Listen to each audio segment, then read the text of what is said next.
Hermanas, muy buenos días. Vamos a ver nuestra tercera lección de este curso y la lección se titula Cristo en el tabernáculo. Hay muchos comentaristas que piensan que en realidad en el campamento de Israel había dos tabernáculos, uno llamado el tabernáculo del testimonio y el otro llamado el tabernáculo de reunión. ¿Cuál es la diferencia entre uno y otro? A continuación lo veremos. Primeramente vamos a ver el tabernáculo del testimonio.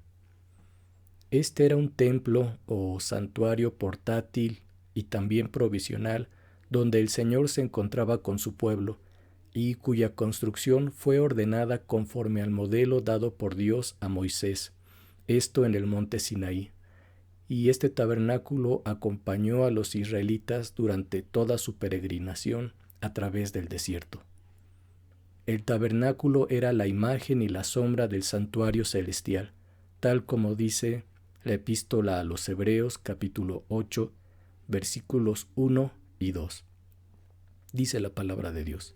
Ahora bien, el punto principal de lo que venimos diciendo es que tenemos tal sumo sacerdote, el cual se sentó a la diestra del trono de la majestad en los cielos, ministro del santuario y de aquel verdadero tabernáculo que levantó el Señor y no el hombre.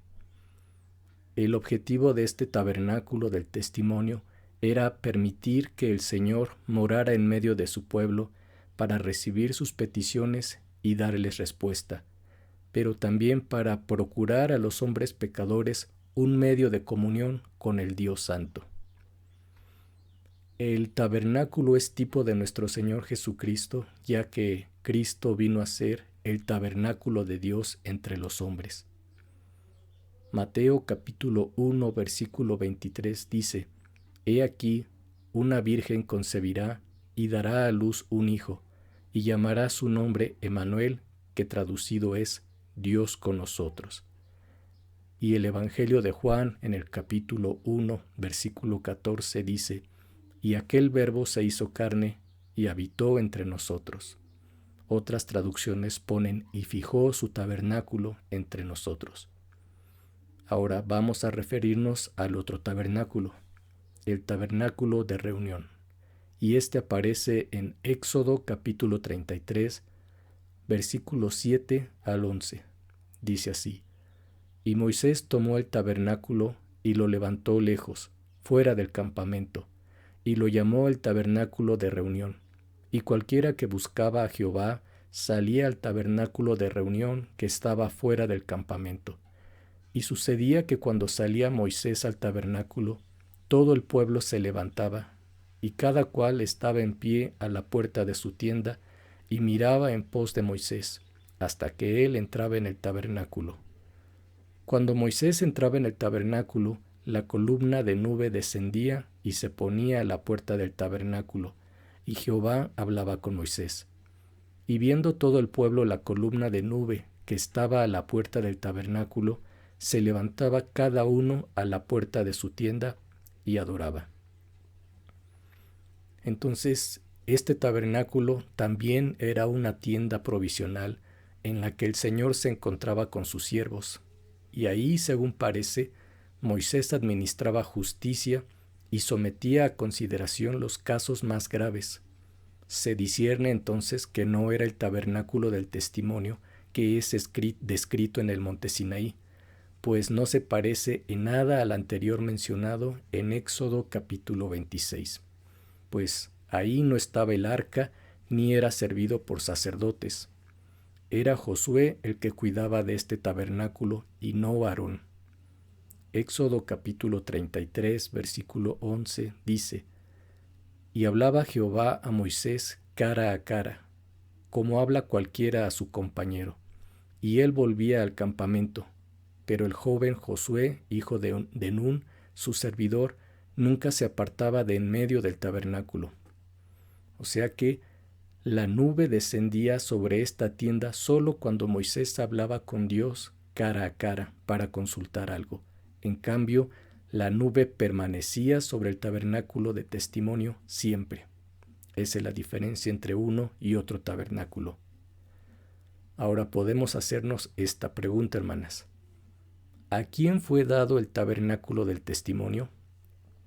Aquí vamos a ver que hay una semejanza o un paralelismo entre el pueblo de Israel y la iglesia de Cristo. Número 1. El tabernáculo fue dado a un pueblo elegido por Dios.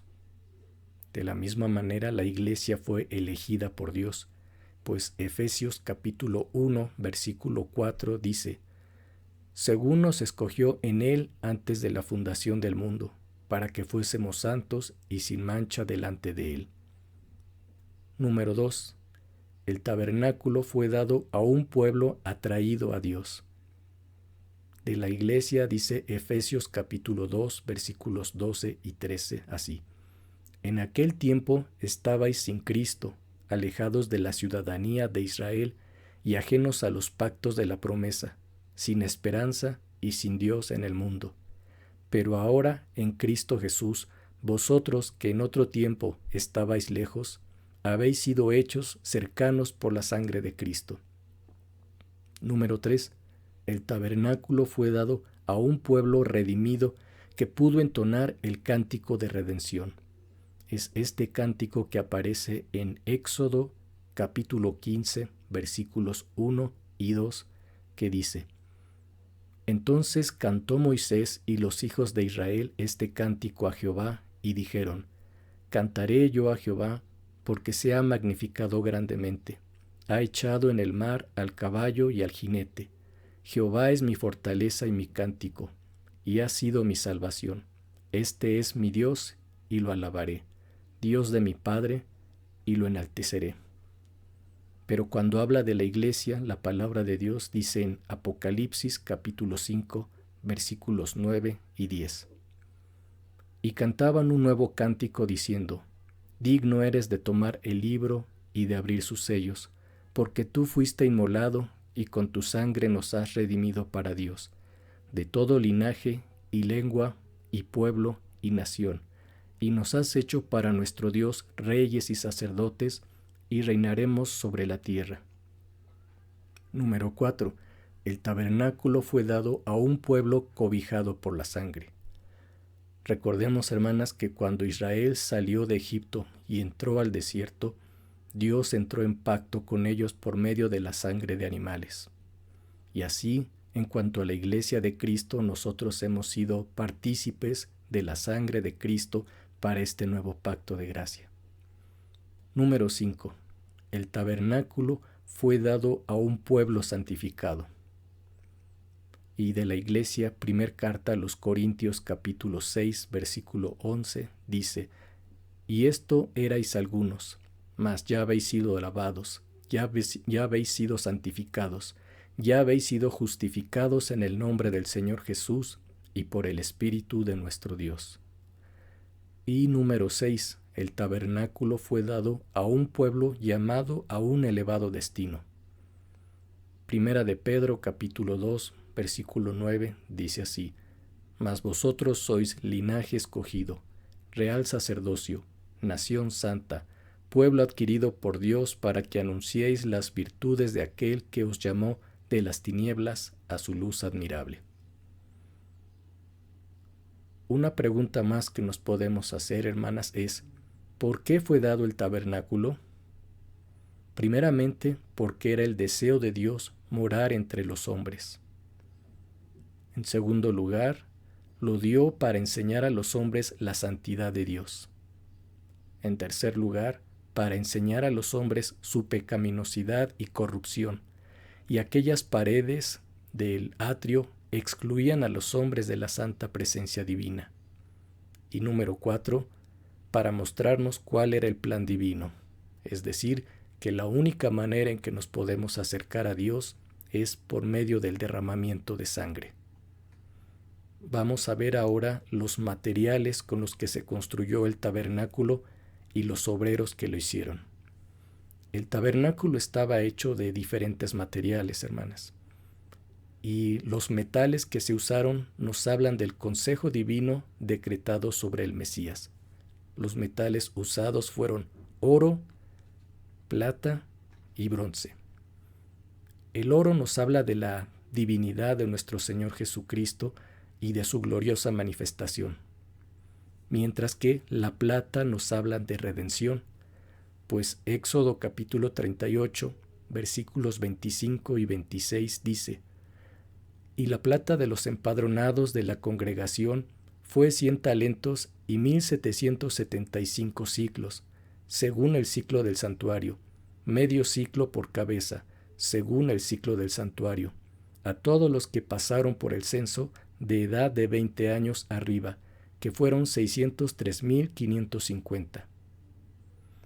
O sea que todo el tabernáculo descansaba sobre bases de plata, con excepción de las cortinas de la puerta, que era el camino de acceso a Dios.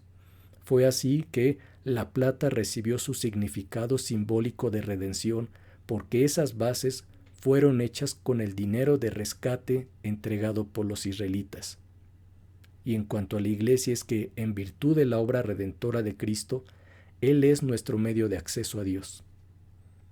Y finalmente estaba el bronce, que el bronce es una aleación que combina tanto el cobre como el estaño, y este metal se puede pulir hasta que se convierte en algo muy resplandeciente. El bronce simboliza la justicia divina que se manifiesta en juicio. Es por eso que el altar de los sacrificios fue hecho de bronce, de la misma manera que la serpiente de bronce. Y este tabernáculo tenía diferentes colores, y los colores nos hablan del Mesías divino en su tabernáculo humano, o sea, en su cuerpo. Y los colores aparecen en Éxodo capítulo 25, versículo 4.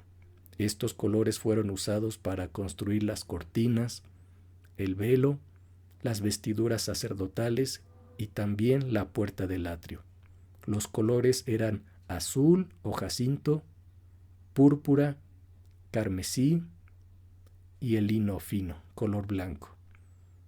El azul nos habla del Cristo celestial en naturaleza y en origen, pues Juan 1:18 dice de él que es el unigénito Hijo que está en el seno del Padre. El púrpura es el color de la realeza, pues nuestro Señor Jesucristo es del linaje del rey David. El carmesí es el color de la sangre y nos habla de los sufrimientos de nuestro Salvador, mientras que el lino fino es el color de la pureza. Aquí simboliza la vida santa de nuestro Señor, pues Él fue inmaculado. Isaías capítulo 53, versículo 9 dice: «Y se dispuso con los impíos su sepultura, mas con los ricos fue en su muerte, aunque nunca hizo maldad, ni hubo engaño en su boca». Pero también para la construcción del tabernáculo se usaron pieles, y estas pieles nos hablan del sacrificio del Mesías. Había pieles de pelo de cabra, pieles de carneros teñida de rojo, pieles de tejones, y también se usaron maderas de acacia. Las pieles de cabra se empleaban habitualmente entre los beduinos para tejer hilos y telas fuertes, y estas servían para confeccionar tiendas, y se utilizaban para recubrir la tienda por su calidad impermeable a la lluvia. Estas pieles nos hablan de la expiación, mientras que las pieles de carneros teñidas de rojo nos hablan de la sangre derramada para la expiación de nuestros pecados. Las pieles de tejones, siguiendo la literatura del Talmud y apoyándonos en literatura en antiguas traducciones como la versión caldea, estas sugieren que este término de pieles de tejones podía referirse a una especie hoy desconocida de animales, cuyas pieles parecen ser totalmente adecuadas para este propósito, ya que eran considerados animales impuros, sin atractivo, despreciados y desechados. Y esto nos recuerda lo que dice Isaías 53, versículo 2 y 3, que dice: «Subirá cual renuevo delante de él, y como raíz de tierra seca. No hay parecer en él ni hermosura. Le veremos, mas sin atractivo para que le deseemos. Despreciado y desechado entre los hombres. Varón de dolores, experimentado en quebranto, y como que escondimos de él el rostro. Fue menospreciado y no lo estimamos. Y las maderas de acacia, estos árboles crecen en la península de Sinaí, en Egipto, en Palestina y en todo el desierto de Arabia. Y por ser madera muy apreciada por su ligereza, su dureza, resistencia, durabilidad y siendo virtualmente incorruptible, servía apropiadamente para la construcción tanto del santuario como del mobiliario. Esta madera de acacia nos habla de la humanidad perfecta del Salvador, quien, como dicha madera, también sería cortado de la tierra. Isaías 53, versículo 8 dice: por cárcel y por juicio fue quitado, y su generación, ¿quién la contará? Porque fue cortado de la tierra de los vivientes, y por la rebelión de mi pueblo fue herido. También para ministrar en el tabernáculo se usaron aceites, y esto nos habla del Espíritu de Dios dado al Mesías.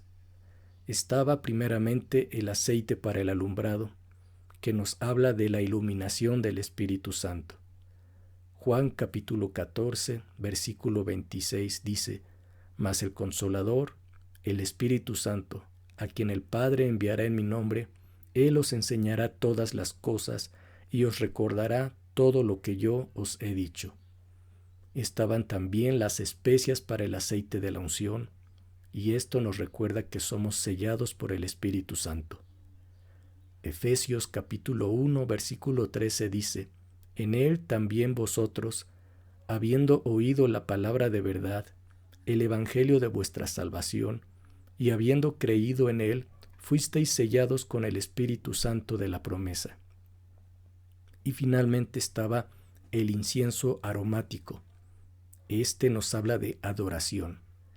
Juan capítulo 4, versículo 24 dice: Dios es espíritu, y los que le adoran en espíritu y en verdad es necesario que adoren. Ahora, ¿quiénes fueron los que suministraron los materiales para levantar el tabernáculo? Estos materiales para construirlo fueron aportados por todos los hijos de Israel, por todo varón que dio voluntariamente y de corazón.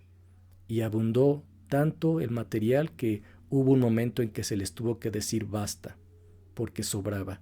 Y esto lo podemos comparar, hermanas, con lo que dice segunda carta a los Corintios, capítulo 8, versículo 12, donde nos dice que porque si primero hay una voluntad dispuesta, será acepta lo que uno tiene, de acuerdo a lo que uno tiene, no según lo que no tiene.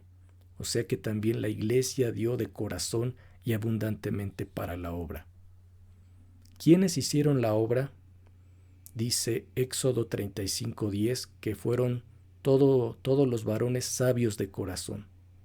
Pero también el versículo 25 y 26 menciona a todas las mujeres sabias de corazón. El comentarista Alfred Edersheim, hablando de esto, cita un comentario, una vieja tradición judía que menciona que estas mujeres sabias de corazón habían contribuido con sus riquezas para construir el tabernáculo, pero se rehusaron a dar sus joyas para construir el becerro de oro.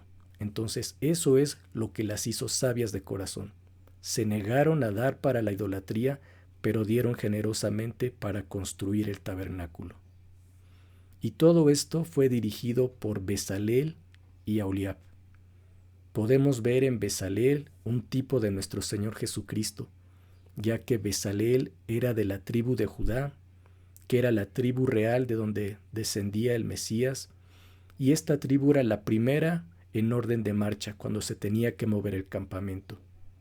Bezaleel fue lleno del Espíritu de Dios, así como nuestro Señor, y fue designado para trabajar en toda clase de labor. Esto nos recuerda la obra de nuestro Señor Jesucristo consumada en la cruz, por la cual existe la iglesia. Y está también Aholiab, que viene a ser un tipo del Espíritu Santo de Dios. Aholiab era de la tribu de Dan, que formaba la última división en el orden de marcha. O sea, ellos iban cerrando la retaguardia de las tribus de Israel. Aholiab era el ayudante de Bezalel, por eso es figura representativa del Espíritu Santo de Dios en esta obra que está haciendo. Y finalmente vamos a ver el campamento y la nube. Primeramente el campamento. Hermanas, cuando el campamento estaba estacionado, siempre el tabernáculo se hallaba al centro. Después del tabernáculo estaban todos los sacerdotes y levitas haciendo un cuadro perfecto interior, y después de este venían todas las tribus de Israel alrededor. Esta distribución convencional obedecía a la idea de que Dios es el centro de su pueblo. Y vamos a ver ahora cómo se fijaron estas tribus.